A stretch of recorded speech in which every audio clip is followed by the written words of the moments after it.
Hello sa lahat! For today's video is mag-DIY ako ng mini table para sa aking JB boy. Dahil nga wala akong magawa, sa isipan ko na lang gawan siya ng table. Sakto lang sa kanyang taas. Para hindi na siya nahihirapan every time na tuturuan ko siyang magsulat at magbasa. And pwede niya rin magamit na kainan niya.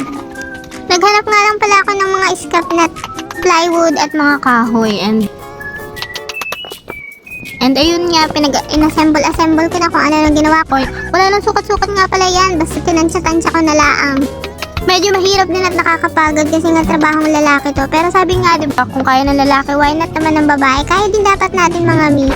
Ilang oras ko nga rin pala yan ginawa, natagalan ako sa pagpuputol dahil mapurol na nga yung panglagari Oo, medyo matagal pero worth it naman dahil maganda naman yung kinalabasan at magagamit na talaga ng anak ko.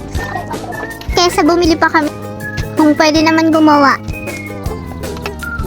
Nakikita ko nga lang din palang mister ko at ang aking tatay na gumawa dahil mga marunong nga sila is patingin-tingin lang din ako at ayun, natuto na lang din ako. Diba sabi nga watch and learn? So ayun, sa patingin-tingin ko is natutunan ko na lang din naman. Nakagawa na rin ako before ng aparador which is gamit namin hanggang ngayon. Nandiyan sa kwarto namin. Hindi ko lang yun na videohan kasi nga nahihiya pa ako dati. Kasi nga trabahong lalaki tapos ginagawa ko. Pero madami nga pala akong nakita sa mga social media.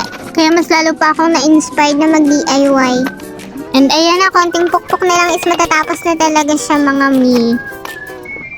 Hindi ko na rin nasabi ang mga detalye ng ginawa ko. Pasensyahan nyo na ako at napasarap yung pagkwento-kwento ko na. Thank you nga pala sa panonood. The way na-inspired ko kayo. And pakipollow and share na rin po. Maraming salamat. Naway supportahan nyo din po ako. Salamat!